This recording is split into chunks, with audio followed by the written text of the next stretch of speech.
Assalamualaikum warahmatullahi ta'ala wabarakatuh.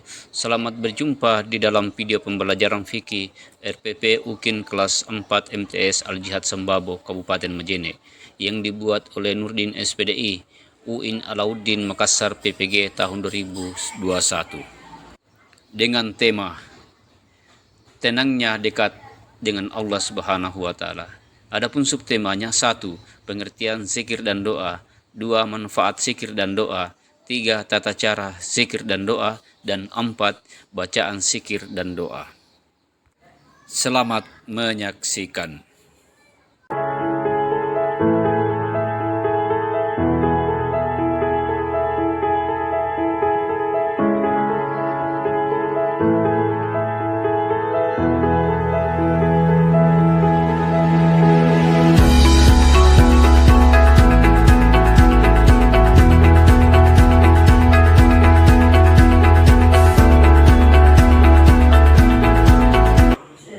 Assalamualaikum. Waalaikumsalam. Anak sekalian yang saya cintai, sebelum kita masuki materi inti, saya akan periksa dulu kesiapannya, ya. Baik, punya sudah siap. Jadi saya ucapkan lagi sekali lagi, Assalamualaikum warahmatullahi wabarakatuh. Syukur alhamdulillah kita panjatkan kehadirat Allah Subhanahu wa taala, di mana pada pagi hari ini kita masih sempat hadir di ruangan ini dalam rangka untuk melaksanakan proses belajar mengajar di sekolah kita ini MTS Al-Jihad Sembabo. Salam dan salawat kita peruntukkan kepada baginda Nabi besar Muhammad sallallahu alaihi wasallam, Nabi sebagai rahmatan lil alamin. Sebelum kita masuk ke materi inti, baik kita akan membacakan dulu doa. Bismillahirrahmanirrahim. Rabbi ighfir ilman warzuqni fahman. Amin. Alhamdulillah. Oke.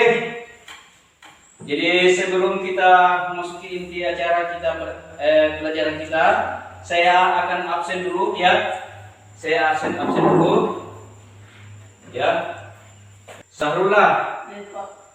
Irsyad. Ya. Oke. Jadi tujuan pembelajaran kita pada hari ini adalah mengenai tentang zikir dan doa. Jadi di dalam pelajaran kita ini indikatornya itu kita akan belajar tentang ketentuan zikir dan ketentuan doa. Nah, baik, kita akan sebelum kita memasuki materi inti, saya akan putarkan dulu video terlebih dahulu tentang bagaimana tata cara berzikir dan berdoa. Silakan disimak.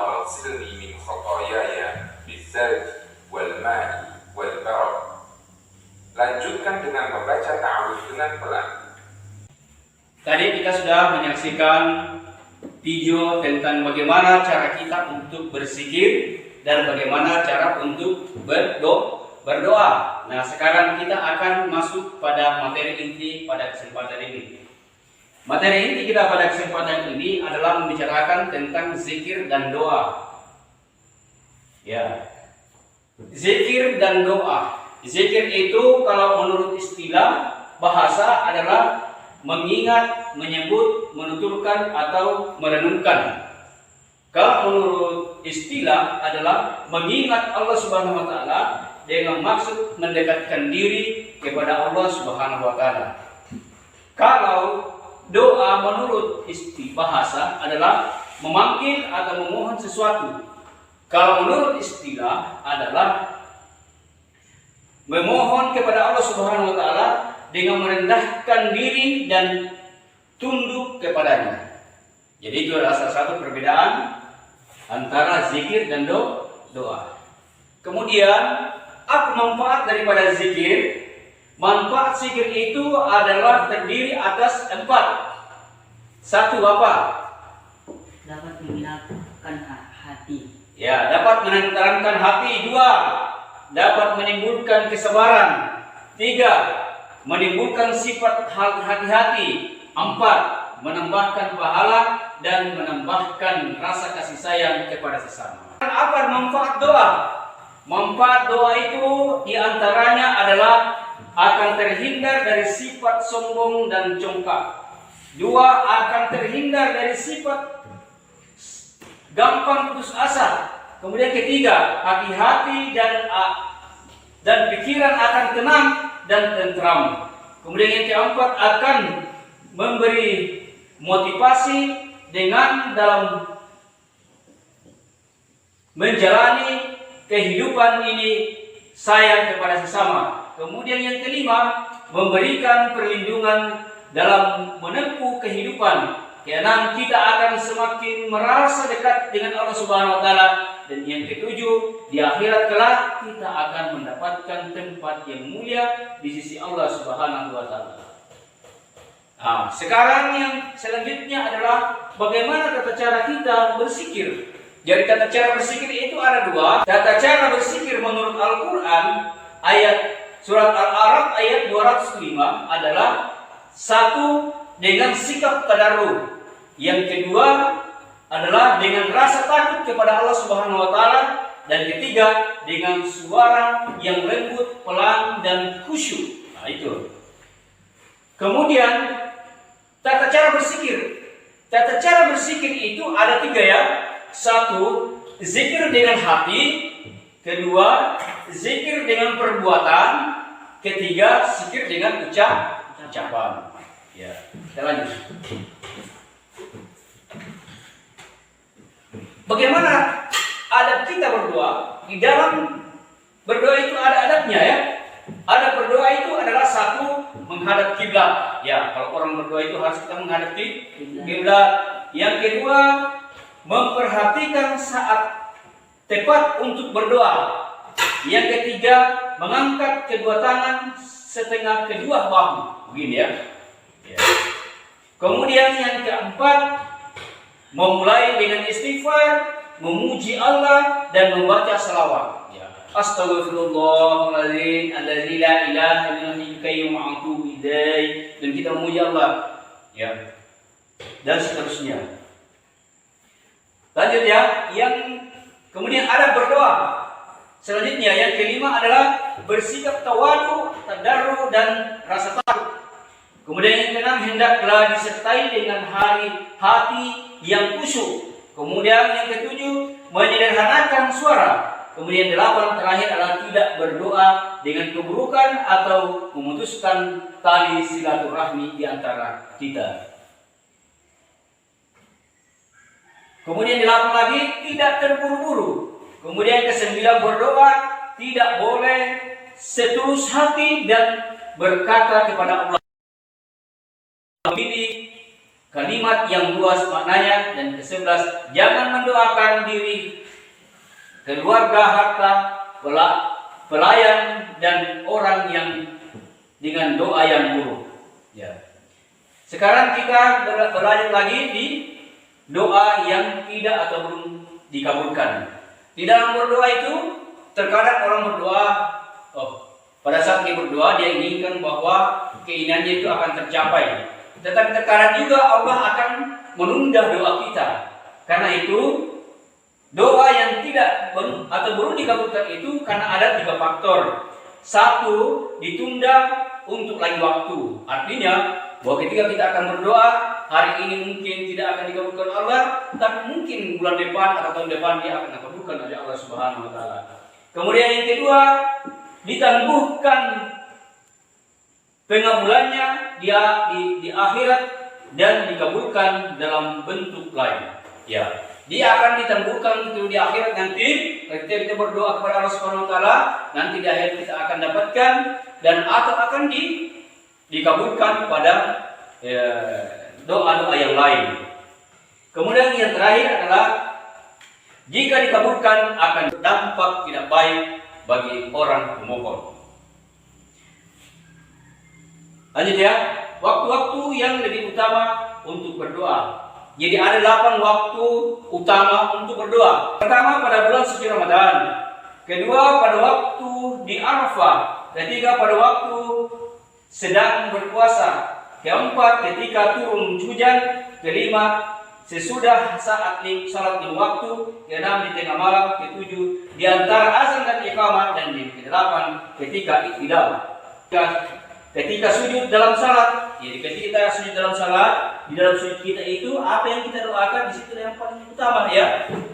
Ketika khatam Al-Quran, jadi kalau kita disunat atau dikhatam Al-Quran, ketika itu kita berdoa kepada Allah Subhanahu Wa Taala sepanjang malam.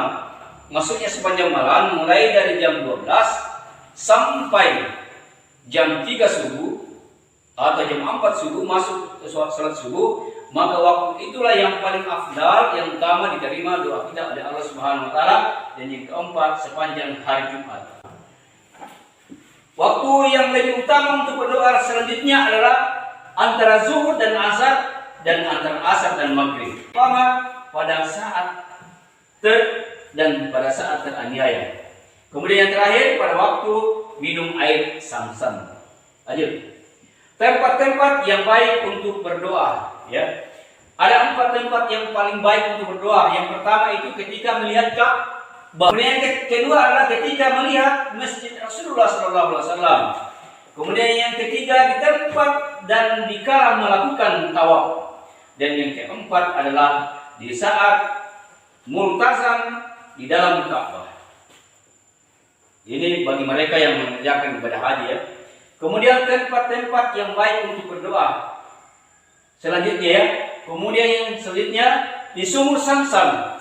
Selanjutnya di belakang makam Ibrahim. Selanjutnya di atas bukit Safa dan Marwah. Dan yang 8 di Arafah, Musdalifah, Madinah, dan di sisi Jamarat yang ketiga. Nah, inilah doa-doa tempat-tempat yang baik untuk berdoa bagi orang-orang yang melaksanakan ibadah haji. Lanjut ya, zikir dan doa sesudah salat.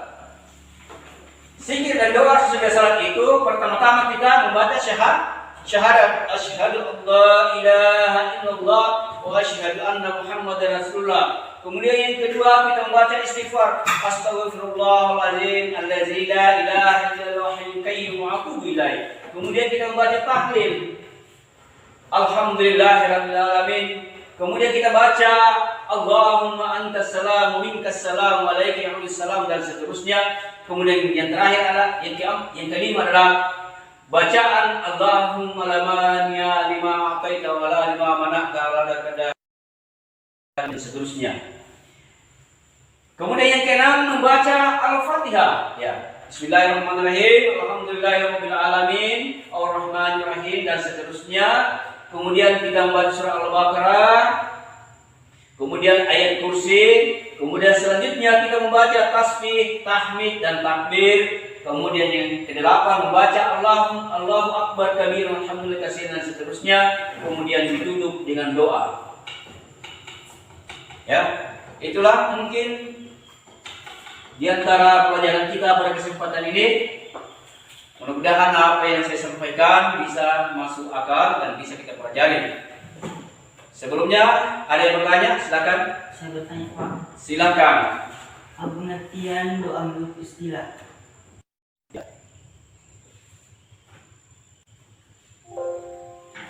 Doa menurut istilah adalah memohon kepada Allah Subhanahu Wa Taala dengan merendahkan diri dan tunduk kepadanya. Jadi kalau kita berdoa itu seolah-olah bahwa kita itu tidak ada di hadapan Allah, yang merendahkan diri. Yang namanya merendahkan diri berarti ada yang lebih tinggi, yang lebih tinggi itu adalah Allah, sedangkan kita ini adalah orang yang paling kecil. Ya, demikianlah pembahasan kita ini. Sebagaimana apa yang kami tanyakan, saya juga sudah jelaskan. Dan tujuan pembelajaran kita ini mudah-mudahan materi zikir dan doa ini bisa kita pahami bersama-sama, dan kita akan bisa aktualisasikan dalam kehidupan kita sehari-hari. Kemudian yang perlu saya sampaikan juga adalah saya akan memberikan tugas ya, sebentar akan dinilai tentang tata cara tentang salat, zikir dan doa ini. Saya akan berikan soal ya, sebentar akan dinilai ya. Selanjutnya adalah mungkin kita akan tutup sudah pertemuan kita ini. Mudah-mudahan apa pelajaran kita ini bermanfaat, dan mari kita berdoa kepada Allah Subhanahu wa taala supaya kita tetap diberi kesehatan dan diberikan pemahaman kepada Allah Subhanahu wa taala. Kita tutup doa. Bismillahirrahmanirrahim. Alhamdulillahirabbil alamin. Demikianlah pertemuan singkat kita pada kesempatan ini, dan kami akhiri wabillahi taufiq wal hidayah. Wassalamualaikum warahmatullahi wabarakatuh.